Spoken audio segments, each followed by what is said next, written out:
YouTube channel near you.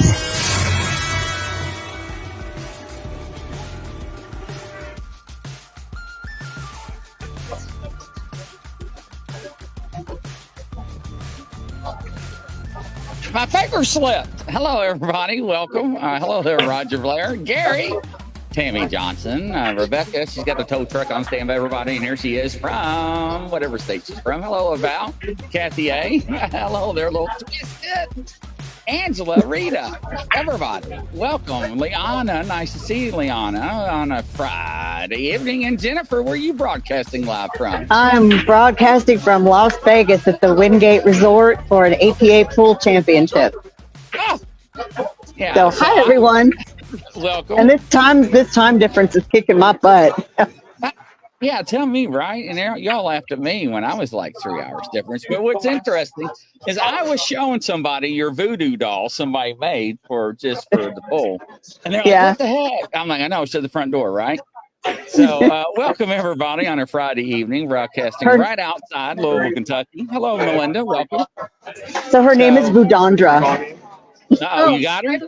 You going to show her? Oh, I don't have her with me. She's my husband's good luck charm. But yeah, if he brings her down, I'll show her. She'll just pop up on the screen.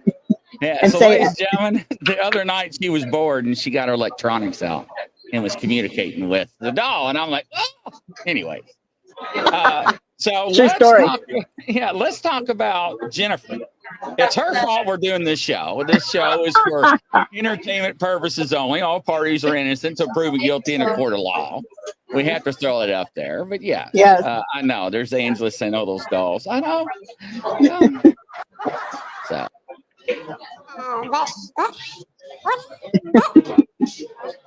Did you hit a button? Anyways, hi, everybody. Hey, Michelle. Nice to see you. But yeah, so Jeffrey Epstein, or whatever. We did make it to the next week, to part 2. So the government didn't snuff us out, so that's good. Yeah, I was a little worried. No warnings from the fibbies. Yeah, right. But I wanted to hear also from the people that worked on the case what their first impression was when they got the picture. So let's start with Kelly Joe. Welcome, Kelly. Hi. Hey, Kelly. Pictures here. So what'd you think when you first got the what the heck? I went, whoa. Alrighty then. Well, what I got was there was a setup, there was a payoff, it was staged, and he was murdered. Wow. And he knew too much, had too many connections. That is, what's really evident is that the book is still with the government. But anyways. But yeah, so, I really thought Jennifer wanted to do the show. So I was working on it, and she's like, I got a case for everybody. I'm like, what do you mean you got a case? I'm almost done. And she's like, oh. And I'm like, what do you mean? Oh, don't owe me. And then Kelly, ladies and gentlemen, when she first looked at the picture in the group chat, went, wow. Wow. You never know. Hey, Gary Spikes, how you doing? Welcome to the show. Round of applause there, Gary. Hopefully you're feeling a lot better. Thank you. Hey, Gary. So, but yeah, did you have any problems like looking at it, or how did it work for you? No, it just was, it's like, oh, he was helped along. Helped along. I mean, ladies and gentlemen, this is a serious matter. Don't get me wrong. I'm not making fun of it. No, I'm not either. But I was like checking my car to make sure my brakes didn't go out. And then I had to get on an airplane. Let me tell you. Anyway, I was hoping to make it through security. It's like a whole conglomeration of who knows who and big hitters and it's just a big, huge thing. Yeah, it is. Welcome, Susan, after the show. All right, stand by there, Kelly. Okay. Where your picture? All right, next up, Christopher. He's always smiling. Every time I say his name, he's always smiling. Welcome, Christopher. So when you first saw the picture, what came to your mind? Well, I thought I know that guy somewhere. I thought, well, he's not family. Then I kind of looked at him and went, wait a minute. I've seen him on the news before. I thought, probably so. Then so I started working the remote viewing. I'm like, this is him. I thought, holy moly. I can't help it, ladies and gentlemen. Christopher, you never know what's going to come out of his mouth. But I couldn't see everybody's face because I wasn't, honing in on the group chat. But Kelly's I saw when she put wow, she was like, wow. Well, anyways. So what'd you come up with, Christopher? Well, right away, as soon as I started working, I immediately had the word cheating. Then I also had the word betting. Like, I didn't try and figure out if he was like a betting man or if he was betting on women. But I had cheating. Then I got the word betting. But I also heard, as I got going further, I had several pages of lies. There was also a cover-up involved in him. And I felt like he had anger problems. The more I got into it, I felt like he was angry. Like, if he didn't get his way, he wasn't happy. And if he wasn't happy, he made sure everybody felt that way. And then I felt like he was hiding facts. Like, there were certain things that he knew. Even to this day, if he was alive, he wouldn't say nothing because these facts were more than what people should know. I felt there was money involved. I felt like he had kept a lot of lies and stuff from his family, like they weren't talking to each other. I also felt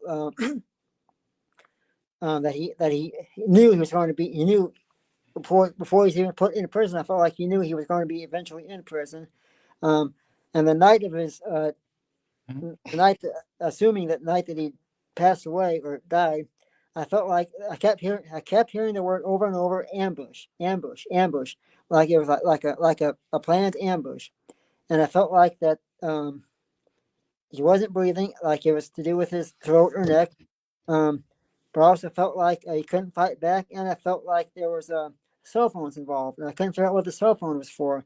Then it occurred to me because as I got going, I felt like guards that were supposed to be like monitoring the situation.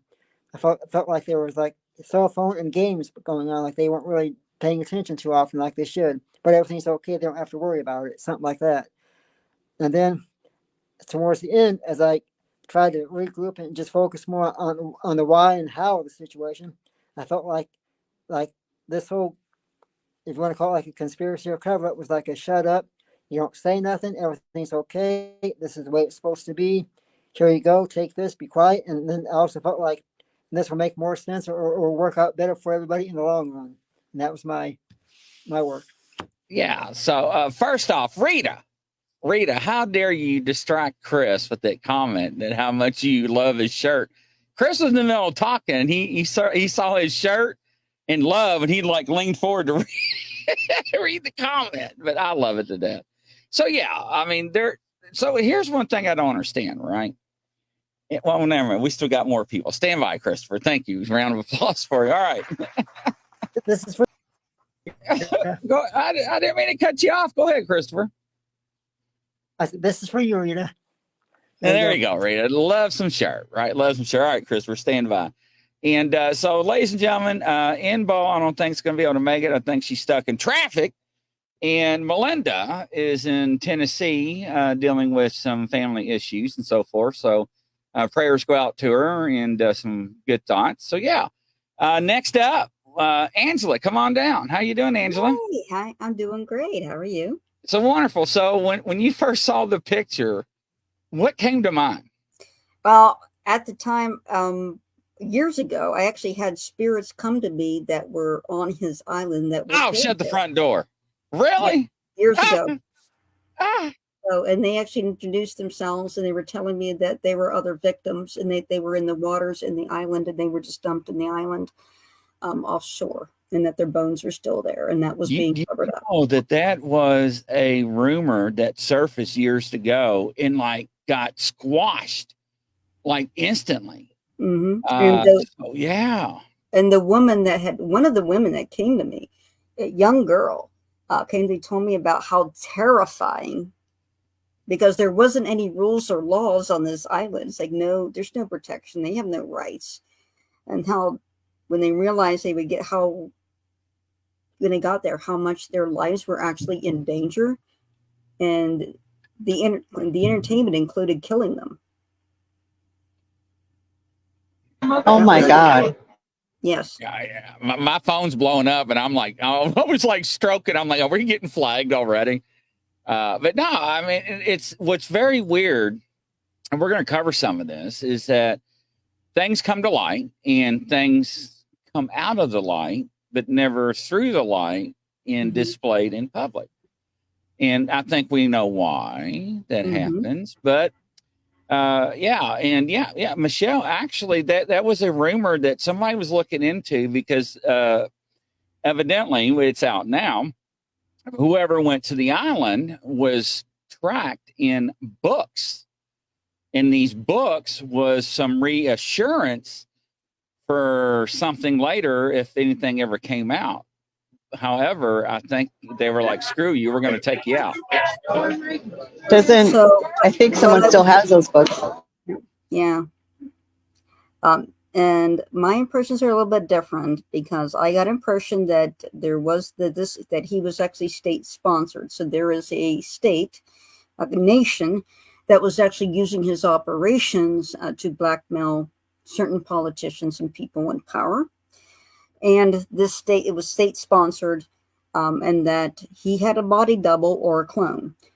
So it was the body double that was killed in prison, and was murdered, and that was staged. And I'm strongly feeling that this person who said they were going to arrest or said that was in prison wasn't really the one that was arrested, and that he's still alive and he's still working for this organization, for this state, doing the blackmailing, that his island is back in service, that his network is still in service because it is state sponsored, and he's still alive and still operating till this day.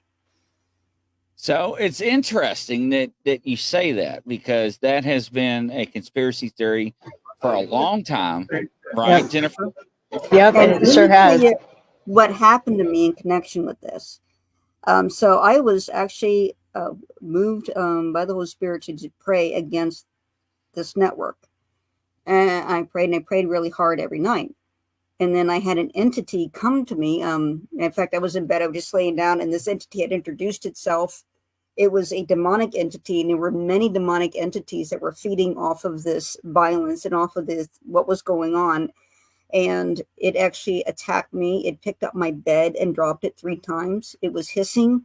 It was physically present in my room, and it punched me in the ribs, and I actually had, my ribs hurt for like 3 months. So I had bruised ribs from it, and I had to say the Hail Mary. Mary came and sent that thing packing, the Blessed Mother, and I had confrontation with it later. And eventually it's not a problem with me. It will never be a problem. It ultimately was disbanded and destroyed. But these networks are actually protected by spiritual entities, dark entities that feed on the suffering and off the torment and off the energy that this is generating. So if you think that you can't do anything, you can actually pray against these entities, and people will get arrested, and things will be brought to the light, because these entities will not be able to cover up for them anymore. That is crazy. Yeah. So after, you don't know this, Chris, after we did the first show, I woke up feeling like like I had bruised ribs. And I meditated, and I saw this black ball of energy hit me at the solar plexus, and I felt like I had bruised ribs. And I actually had to go to a friend of mine who does energy eating and removal to get it off of me. Even my friend who does shamanic could not do it. And I still feel a peace with me. He got a lot of it out, but I still feel it. What is wrong with you? And you're just now telling me this live on the air. And it was I didn't know it was connected to you. I thought it was just the crap I live with every day. No, I mean the show, like this whole thing.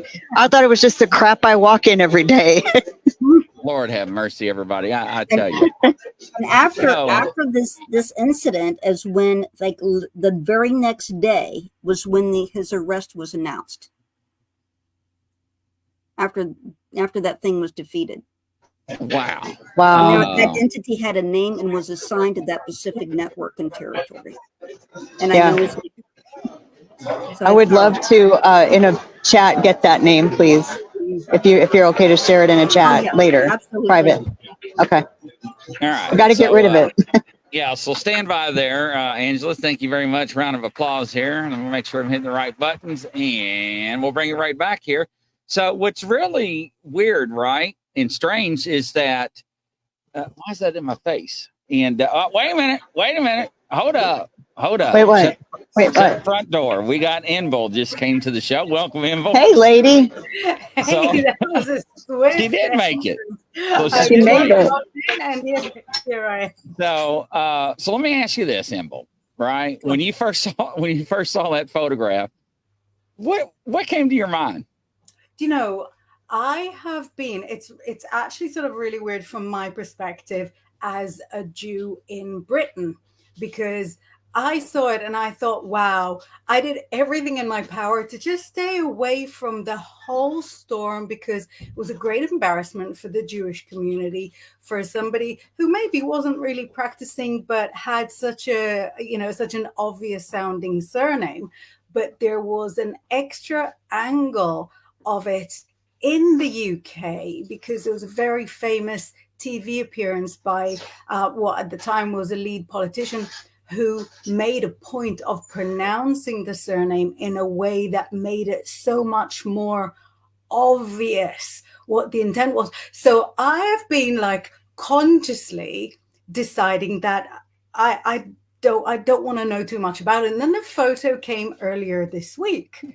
And I thought, as somebody who really believes in signs, I should probably look into it. So that I've just come from off the road. I took my children to the seaside. It's 11 p.m. We just made it home. I bathed everybody. I washed their beach balls and washed myself really quickly. And I was like, no, I'm making it on the show. I'm making it on the show after letting you know that I might not be able to make it because it's a busy day. So I am so into shuffling and finding out, because Oh my God, I probably know less than any person in the Western world. I know, right? Right, exactly. Right. Yeah. Because I decided that was not going to be part of my I don't know, part of the way that I observe what happened. I wanted to keep it very impersonal, but if we're looking into it, and especially considering the nature of the show, and we've always looked into stuff that to me was very super distant and still managed to get like real good hitters, we might as well put our skills to good use. So, oh my Lord, it's going to be interesting, ladies and gentlemen. All right, Envil, go ahead, take it away. So I'm going to pull up the photo so that I've got it in front of me. You can still see me, right? My camera's still working? Yes. Lovely. And as I work with tarot cards, I'm having a lovely shuffle, and I'm going to start with just 3 cards for a general of the story, of a general of the situation. And on the one hand, it says that this end was kind of a long time coming. It shows that he has been considering that kind of an ending. He's braced himself for it. But I actually feel like towards the end, he had a little boost of optimism. So I'm still uncertain exactly what happened there, because that boost of optimism doesn't sit together with what we've got, on the certificates. So let me ask really the big question right out. Was it fully intentional or not?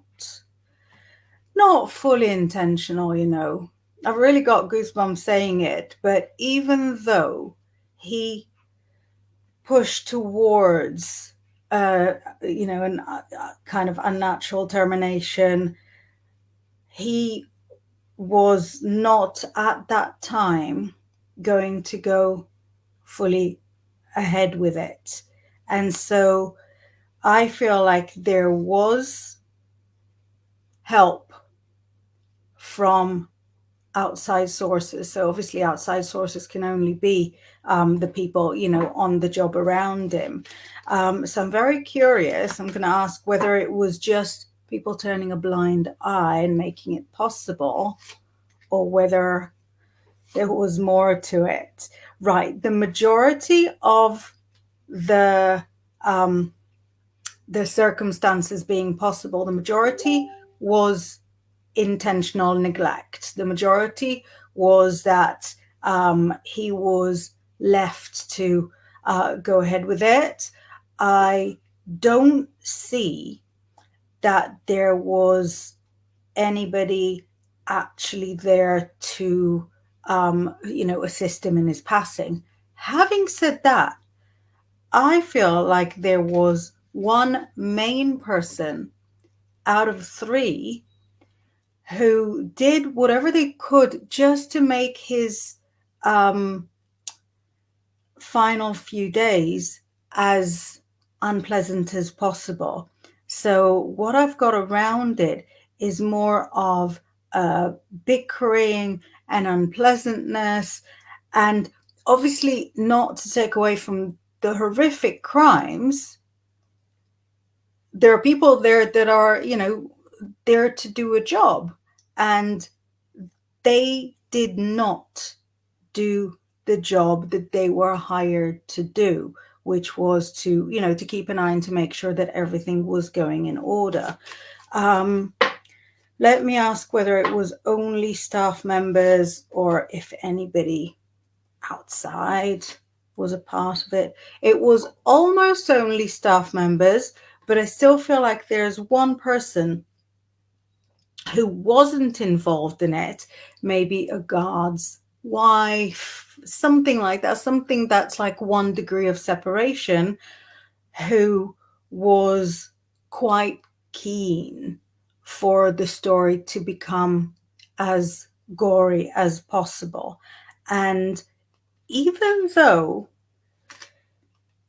it's, it's impossible in many ways, I still believe that a good 90% of the truth would come out in the end. So in terms of the intentional neglect, I feel like first and foremost is that he was left to do his own thing really, really often. And, even for people who don't read the tarot, I have to show you I thought I'll take three cards to see like maybe 3 different circumstances. I really like the number 3 when I read. And one is a card of peace, showing that he was left, in peace. So instead of being observed ardently. One is a card with a lonely home with a moat around it. So again, showing that he was left alone, which he wasn't supposed to. And the third one is the Hermit card that shows a man alone in his space.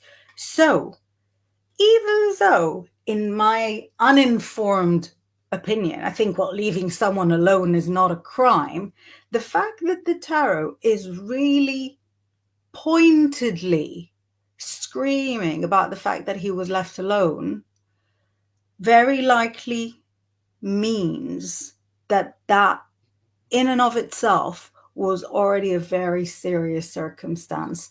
So that's what I've got. So I've got one main person, 3 others. One of the other people is outside, the others are inside. So yeah, what do we know? What did everybody else say? So everybody's along the same lines. Well, let me ask you this, because I was getting images while you were talking, and I never looked into it. So I am seeing one person inside and 2 others on the outside, keeping an eye as this is unfolding. I also see, I can't believe I'm even talking about it with you guys. I'm also seeing that he had an opportunity to either to take care of himself or it was going to be arranged. Am I right on that?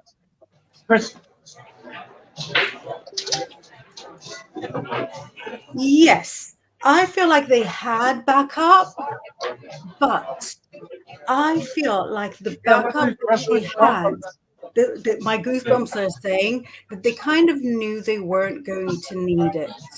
So chills. See, Michelle is saying chills. We've got Yeah, this yeah, right. chills, right? Ladies and gentlemen, I do not look at any cases at all. Yeah. I do not pry. But as Invo was speaking, I was getting images, and it's very strange for me to get images. And as she was talking about her tarot cards and what she was seeing, I was getting confirmation what she was saying, and that was just like real creepy. And what was weird as I was asking that, my monitor was like vibrating in and out, like I was trying to see in another realm, but it would try. It couldn't come through, so that kind of freaked me out. So yeah, I kept hearing. Yes. I kept hearing the shadow was there. The shadow was there. The shadow was there. Right. Exactly. So I feel like there was somebody shadowing. They kind of knew that it would probably not be necessary. It was, what you could think of as a belt and braces approach. It was probably plan A was almost 100%, but there was a plan B in place just in case. And also with you saying that the monitor goes in and out, it's the energies, like psychic energies and technology, they're not the best of friends. No, that's why there's so few people, right? People are good at computers and at psychic stuff, and all of them are watching us. All right. Then we'll stand by. Thank you. So Jennifer, that was a hell of an experience I just saw. I mean, it actually scared me. So Susan asked, Grizzly, how is everyone tasked with our show? So anytime that somebody is on our show, what we do is we submit a picture, Susan, and this is what this is all they get, nothing else. We leave it up to them to have professional ethics and not to do a reverse picture search and use technology to gain interest, because everybody's been vetted and then tested before they are allowed to come on our show and to participate. So this is all they get. We don't give them date of birth. We don't give them Gemini or your charts, or no, it's it, just a picture. And we ask them, do your thing and come back to us on next week's show and tell us what you come up with. And then we take everybody that is able to participate, because we don't know who's going to come up to the show every week. Life happens, schedule changes, stuck in traffic.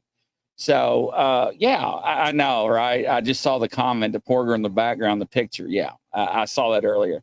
But that's how we do our crime shows and missing persons and cold cases.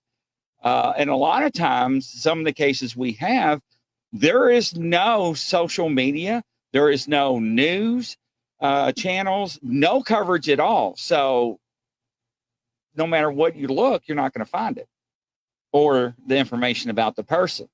So, yeah, Susan, good question. And maybe we should, revisit that from time to time throughout the different shows to let other viewers know how this works. So, yeah, thank you. Jennifer, before I start showing some news clips, I held up 3. And I said, and I was showing you 3 as you was walking around. And you know what those 3? Yeah, I did, because somebody was talking about 3 guards and what we talk about on the first show. 3. Yeah. The 3, right? 3. Yep. So I was just going to say that. Okay. No, Susan. No, we're not taking disrespect about anybody's question about how the show works and how everybody with abilities works on the cases. No, we did not take it that way, but we're always open to questions and to get people to understand how we do things in the process. So yeah, absolutely. All right. Now, the first one up. Here we go. Let me stop sharing this photograph in my backside. And all right, here. Let's see. And here we go, ladies and gentlemen. And The Rock generate hundreds of millions of dollars. It's actually documents and what they now reveal. Here's ABC's Aaron Petersky. The news came as a shock when told Jeffrey Epstein, the nation's most notorious sex offender, had passed in jail. A prosecutor responded, "What do you mean by passed?" As the stunning news spread, prosecutors seemingly knew little. We are getting increasingly frantic calls, one wrote in emails, calling the lack of information from prison officials frankly unbelievable and extraordinarily frustrating. The accounts appearing in newly released records about Epstein's troubled final days. He wrote to Larry Nassar, the doctor convicted of abusing gymnasts. Letter for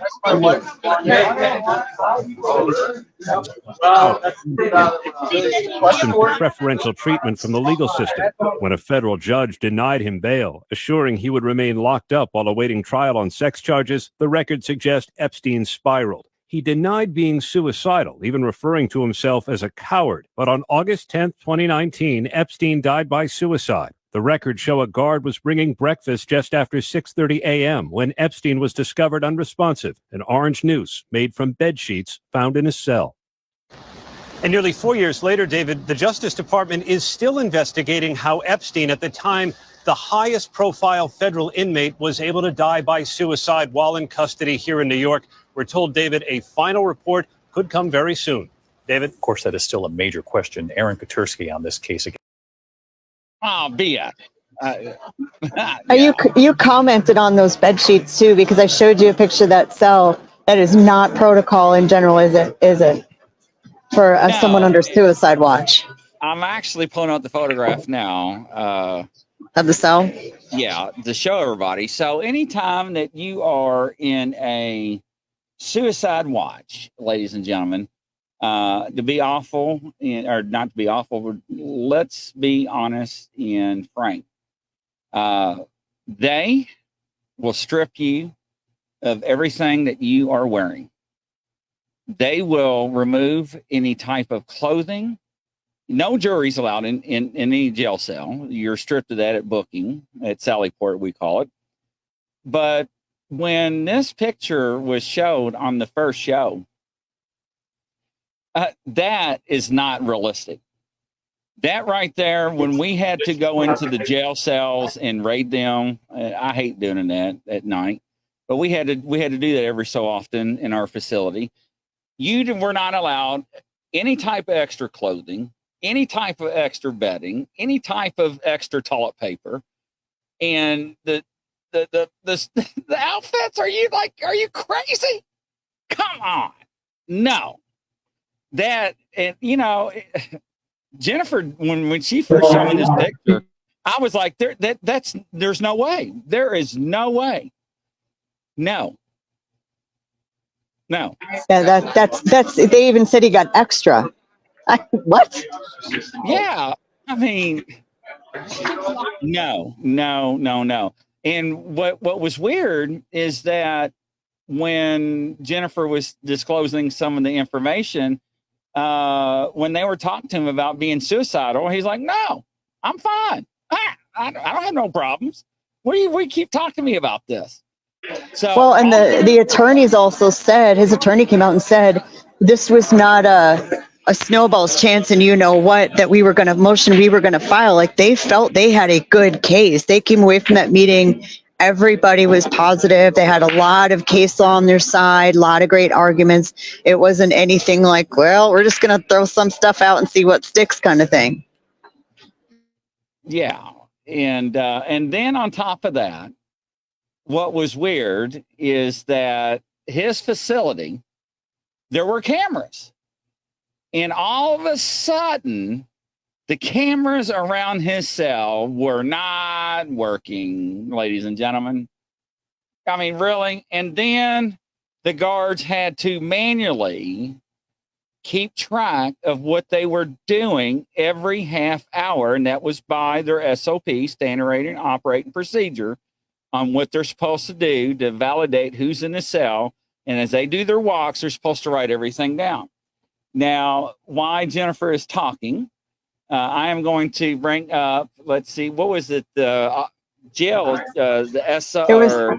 There was a log, and it was actually every 15 minutes in this situation that they were supposed to be checking on him, writing down what they observed, and initialing it. And then I think their duty, whatever, had to initial as well that they did this.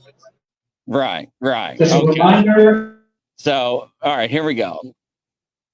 So, and, What do you mean? Uh-oh. I was like, man, I think Big Brother's like messing with my computer. They did that once a few years ago. I didn't believe it at first, but here we go. And action, ladies and gentlemen. Of Jeffrey Epstein's associates and contacts could be revealed in the new year as a trove of court documents are set to be released. We're digging deeper into what that could mean for those with alleged connections to the convicted sex offender. Steve Hawkins was there. Case the documents are a part Hello, of. how are you doing? With freelance journalist Daniel Bates, who has been following the story. Welcome to Sidebar, presented by Law and Crime. I'm Jesse Weber.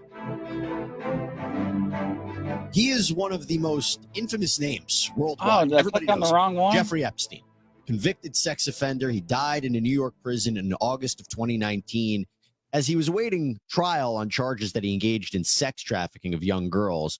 He ended up hanging himself.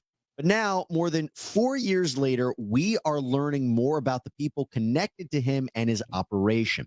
Now, this all stems from a lawsuit that was filed by an alleged victim, Virginia Roberts. She claims that Epstein and his co-conspirator, Ghislaine Maxwell, set up her to be assaulted by Prince Andrew, the Duke of York. Maxwell was convicted of child sex trafficking in 2021. She's currently serving a 20-year sentence in a Florida prison. But Roberts sued Maxwell for defamation in 2015, and the case was settled, but it didn't end there because media outlets had requested all of these documents that were involved in the case. They wanted them to be made public. Well, now Judge Loretta Preska of the Southern District of New York has decided that over 150 names connected to Epstein and Maxwell will be unsealed in full in all of these hundreds of files. All right. Now, I found what I was looking for. That wasn't it. When's that going to be? The first day of February. All right. Let's see if I can vote this up here. Ah, Jennifer, you don't have the actual photograph you showed last time, did you? You have that saved where you can forward it to me? And the reason why I'm asking Jennifer to show you this is the logbook. And this is what, when Jennifer was showing the logbook of the correction officers that morning, I was like, oh, no way. That logbook is been doctored. And everybody's like, what are you talking about, Grizzly? I'm like, hold up for a second. Now, I've taken handwriting analysis. Did you find it?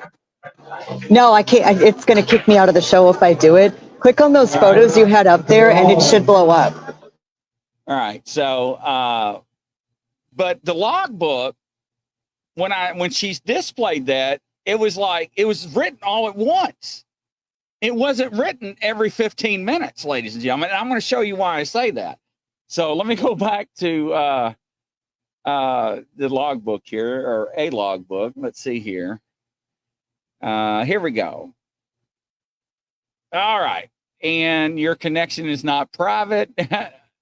Well, we are not going back to safety. We're going to, yeah, we are going back to safety because I just got flagged. Uh-oh. We're not going to live on the edge? No, not tonight. Oh, okay. Let me try this differently. Good call. Yeah. All right, here we go. Wow, this is like insane. Okay. What the heck? Okay, here we go. All right. And okay, cool. Here. All right. How's that make me nervous? and Vol and everybody's laughing. It's not funny, Emble. All right, here we go. In action. The Associated Press obtained about 4,000 pages of documents. What happened? Hold up. Now, skip related ahead. To the death of Jeffrey. Now, look at this right here, ladies and gentlemen.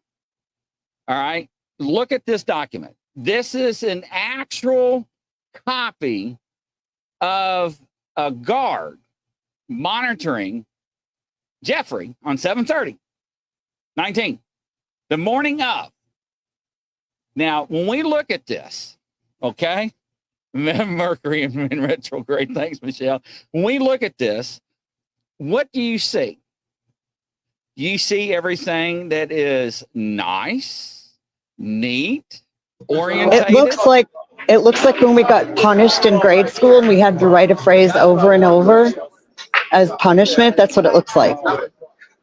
So when I first saw this, when Jennifer showed this on part 1, I was like, no way, that's fabricated. And everybody's like, what are you talking about? I was like, first off, that was written all at once, ladies and gentlemen. And you're like, how do you know that? I'm going to show you why I know that. So let me get exhibit 2. And we're going to go to a random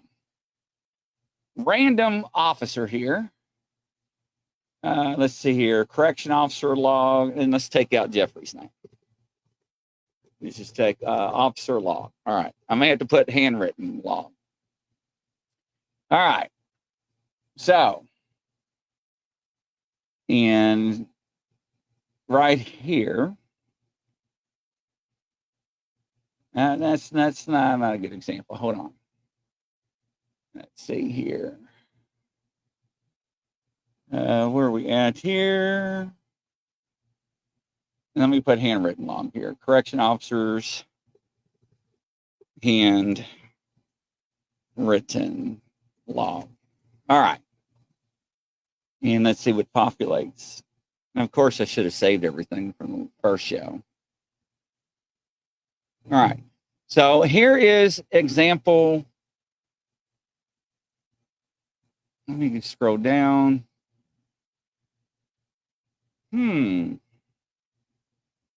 Bear with me, ladies and gentlemen. Handwritten officer log. Like somebody's like changing the keywords here. So it should pull up my same searches, but it's not. Yeah, I know. I'm like, this is not normal. No. Let's see here.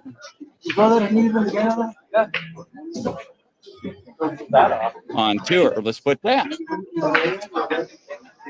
It's not giving me any examples. Security, let's put security log, handwritten. All right, here. Here we go. There we go. There we go. So now this is an older one, which I'll show you another example, but I just want to show you this. Let's see here.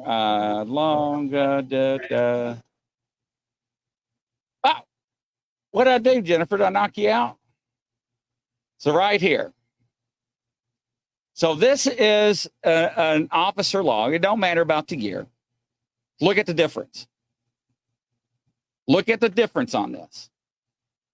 Different types of penmanship, different angles, different pressure points. Some words are up, some words are down. Some words are angled, some words are pushed a little harder. Some words are slanted with different types of phrases and how they are positioned on paper.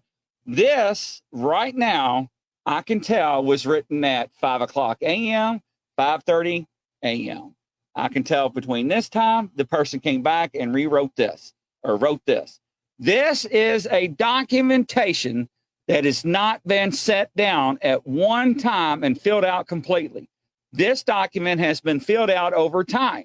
You can tell each time this person came back and sat with something in his hand to fill it out. Look, most people don't have good handwriting. Mine looks like chicken scratch. I ain't gonna lie. My lieutenant used to get mad at me. But I'm just telling you, look at this and look at what everybody's showing you in the media when it comes to the information on the officer log that this is written every 15 minutes the whole morning until they found the body. And there was a bunch of redaction too on the one from the night before or the morning of he was discovered too. Bunch of the initials redacted. There was a whole bunch of stuff redacted. Now, what does it matter? We know who the guards were. What does it matter? Here's another example. This document right here was written in 2 phases. And if you look at it, you can tell by looking at it, the first section, and I didn't go to school for nothing and taking all those damn classes for nothing. If you look here, this was written at one time. If you look further down, Look at the difference in the penmanship when it comes to the darkness of the ballpoint pen. Now, I'm not going to get into about being stressed, about being deceitful, not telling the truth. When you stop writing and when you continue to write and pick up, and how you pick up your pen and how you drag your pen and leave these little marks as breadcrumbs as you are writing. And that's also assuming you're always using the same pen. Let me tell you something. I worked for this one company, was a multi-trillion-dollar company, and they had an issue with somebody writing stuff and causing problems. And they're like, Grizzly's here. Give me the paper and give me 3 of your suspects, and Grizzly would tell us who it is. They thought it was a joke. They brought it to me. I only looked at it 45 seconds. I'm like, this one wrote everything. And they're like, shut the front door. I'm like, yeah. So they brought him in and interviewed him. Wow, And that's they're like, amazing. They're like, watch, get Grizzly in the interview room. 13 minutes later, I had a full confession, and the guy went to jail. I'm telling you, if you learn how to understand people's penmanship, man, you can tell them if they are crazy, if they're insane, if they're depressed, if they are, you know. But I'm just saying, ladies and gentlemen, it's fascinating to learn that. Yeah. Why do you think when you're at an employment, a job, they do not let you type statements? They want you to handwrite them because they got people like me behind that door analyzing your handwriting and deciphering it to them about your state of mind and what's going through your head and if you're telling the truth or not. And what's sad is that people in this country will listen to this on the media and believe it hook, line, and sinker. It don't matter if it's Jeffrey. It don't matter if it's a politician. It don't matter if it's the president. And everybody believes it. Yep. Anyways. Yep. Sorry. I didn't mean to get on that rant. No, but we lose common sense because, you know, we just get brainwashed and someone else is doing our thinking for us. So it's easier instead of doing it for yourself, you know? Right. It's crazy. Just like our short-term memory. I don't know. Why did I walk in the room? What did I need? That's what one campaign right now is hoping for.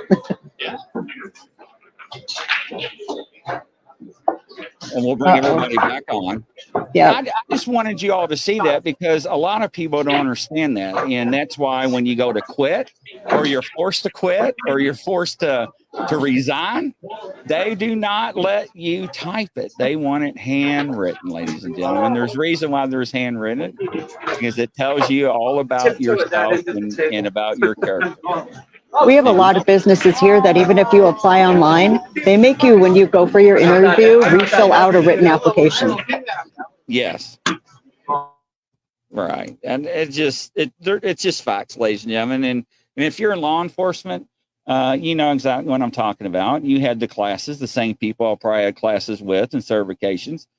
But I did want to show this little clip.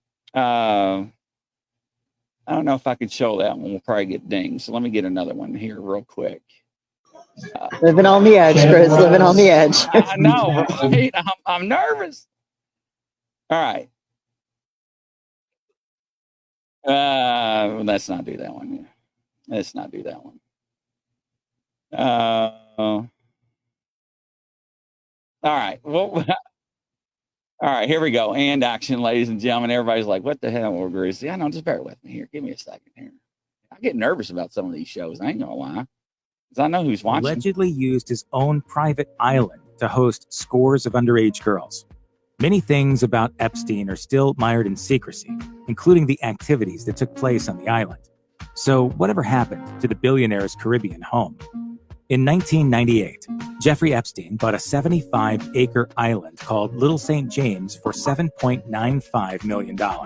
On it, he built a sprawling estate that was mostly hidden from public view. The sizable complex contained a spa, a gym, and a swimming pool, among various other amenities. It was Little St. Jeff's. That was his nickname for it. Epstein also bought the island next door, Great St. James, in 2016. Known as Pedophile Island to local Virgin Islanders, horrifying stories about the island of Little St. James continue to generate grim fascination. Local witnesses living on nearby St. Thomas reported that they regularly saw girls coming and going to the island, some of whom were young children. The long list of high-profile figures rumored to have visited Little St. James is also very extensive, featuring everyone from Bill Clinton to Stephen Hawking. Prince Andrew even admitted to visiting it during his infamous BBC interview. Just for the record, you've been on his private plane. Yes. You've been to stay on his private island. Yes. 2 days after Jeffrey Epstein was found dead in his prison He didn't cell, like that. the FBI He- raided Little St. James as part of its investigation. The official Epstein task force hoped to find more information about his purported trafficking ring, but would not speak to the media about what they uncovered. FBI agents weren't the only visitors, though, and given the general fascination with the rumors surrounding the island, it's no surprise.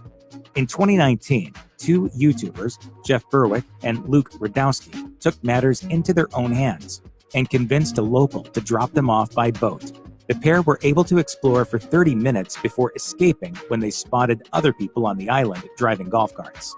Radkowski and Berwick were particularly interested in investigating a blue and white striped building on the island known as the Temple.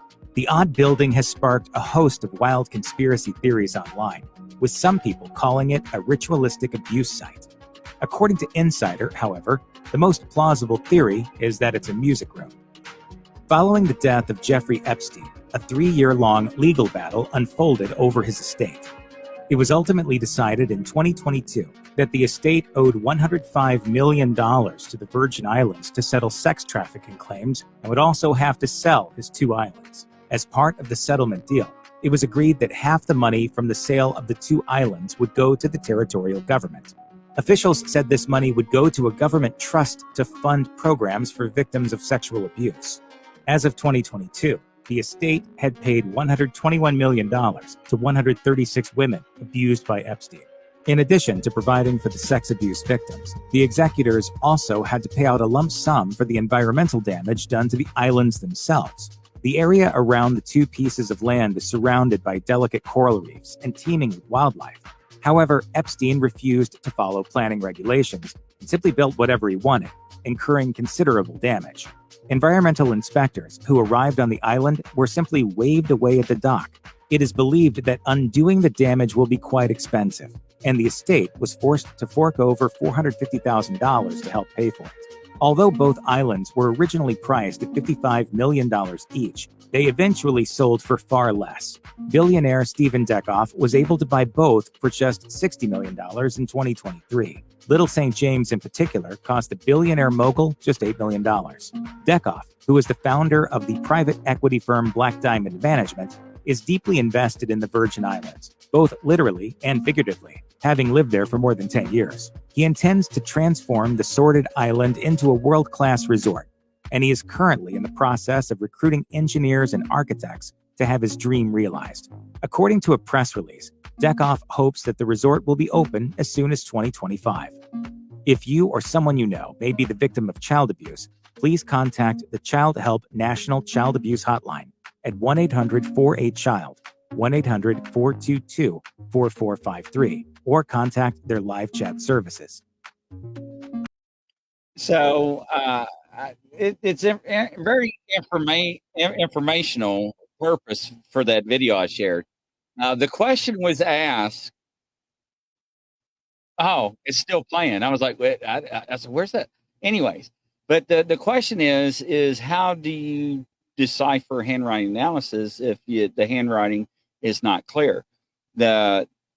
We also look at the words they use and how they are structured in a sentence. I'm not going to give too much out on that because I don't think law enforcement will appreciate it, but it will tell you specifically a person's intentions, their thoughts, where they're going, how they're going, and where it came from. These days, they have software. It's called handwriting analysis programs or software, where you can take somebody's statement and copy and paste it in there or retype it, and it will show you how they use certain words, first person, second person, third person, They'll also show you how they are related to, let's say, their wife or girlfriend. And then when something happens to where somebody gets hurt or they die, how they put space and distance between them. And I'm going to stop there because I don't want to reveal too much. It's Wow. very in depth. And you can buy the book on Amazon that law enforcement has access to and the people that teach these courses. So that's why certain companies I worked for in the civilian sector would come to me, is because I was so engrossed with learning stuff like that. And I mean, the department paid for it. So why not take advantage of it? And if they came to the town or your state and they're doing 24 departments or 13 departments in your area, you just signed up and you go and your department paid for it. So Yeah. That's crazy. Oh, Susan, I love to talk about that. I feel kind of awkward because we know who watches the shows, and I don't want to release too much information to give anybody a heads up or a leg up. Right. So You don't want to teach criminals how to be better criminals.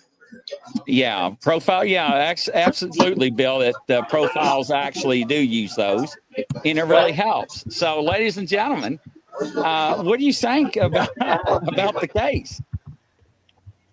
That was an amazing case. That really was really was something. Even in the videos that you just showed, segments where he was smiling and speaking in the microphone to Jeffrey. Right away, I was getting feeling surprised. And like he's thinking, "Oh, I got this all under control, no problem." Yeah. So, and I'll say this: he was very confident that what he had in his possession and somebody else's possession, that they weren't going to do too much to him. Because he was going to, everybody was worried. Stop and think. The movie actors, the actresses, the singers, the politicians, the people around the world were like on edge that, oh my God, is my name in the book? Why do you think the FBI didn't release it all? They didn't know how to handle it. And plus, people that were ranked with our government were like, you better not do it. You're not going to release it. Screw them. Put it out there. And then, what was it last year? We got a message from that, what was his helper, that girl's name? You haven't seen the last of Jeffrey. So Maxwell. Yeah. Leslie Maxwell. Mm-hmm. You remember? She's like, you have not seen the last of Jeffrey Epstein. And I'm like, oh. And that shook the whole world. They're like, now what? Just because you took somebody out doesn't mean it's over, because there are somebody somewhere that has what they need to release it. So, hello there, Bev from Alberta, Canada. Welcome. See Wild Bill, ex-military law enforcement. Well, he knows what I'm talking about when it comes to handwriting analysis. And ladies and gentlemen, it is incredible. And it's not hard to learn. It's not. And I got hooked on it. So, but anyways, but yes. But thank you all, ladies and gentlemen. You want to add anything before we wrap up? Well, there'll probably be more twists and turns as the future comes about, because it's ingrained and it's out there. Mm-hmm.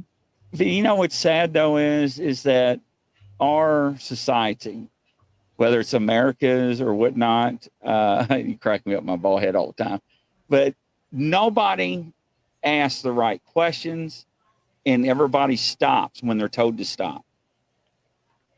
You know, if Putin wants you out, Putin just says, take him out. They don't put him in jail and fabricate a bunch of clothes and sheets. And no, Putin will take you out. And the reason why I say Putin is you don't mess with Putin. People are afraid of Putin. But with our government, we look at JFK assassination. We look at other people underneath the Clintons. I shouldn't be talking about this on the air, but all these people that mysteriously died of suicide with the wrong hand. And it's just, and ladies and gentlemen, and even the coroner and the people were like, one person, they were dying. Anyway, one person they said he shot himself in the head twice. How do you shoot yourself in the head twice? How do you do that? You're right, Angela. That was and he was talking about the CIA. But people believe it and don't question it. You know, I do think Biden died in 2018. I do think that. We look at people. Mm-hmm. Somebody brought it up in the comments. I'm like, don't get me fired up, ladies and gentlemen. Yeah. Look, Grizzly already flagged, so might as well go for it. Yeah, what the hell, right? I don't trust the government. I don't trust known liars. If I'll I put it die, that way. I didn't commit suicide, ladies and gentlemen. I got whacked. But anyways. Well, it's like this. One thing to remember is not every cookie jar has cookies in it. Right. Absolutely. What the hell does that mean? Chris, what does that mean? Be careful what you do, because you never know what's underneath the the blindfold. What? Oh my God, I love you, Christopher. That's like biscuit with the biscuit or whatever. But ladies and gentlemen, brisket for the biscuit. ladies and gentlemen, thank you so much. We'll have a new case. And Wild Bill says I'm flagged. Yeah. Anyways, Wild Bill. But yeah, thank you, ladies and gentlemen. It's been a pleasure. And don't forget, Christopher's got a show tonight, and it's about government. And yeah, it's bad. But from coast to coast around the world, everybody, Godspeed. We'll catch you on the flip side. Bye bye.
Coming to a YouTube channel near you.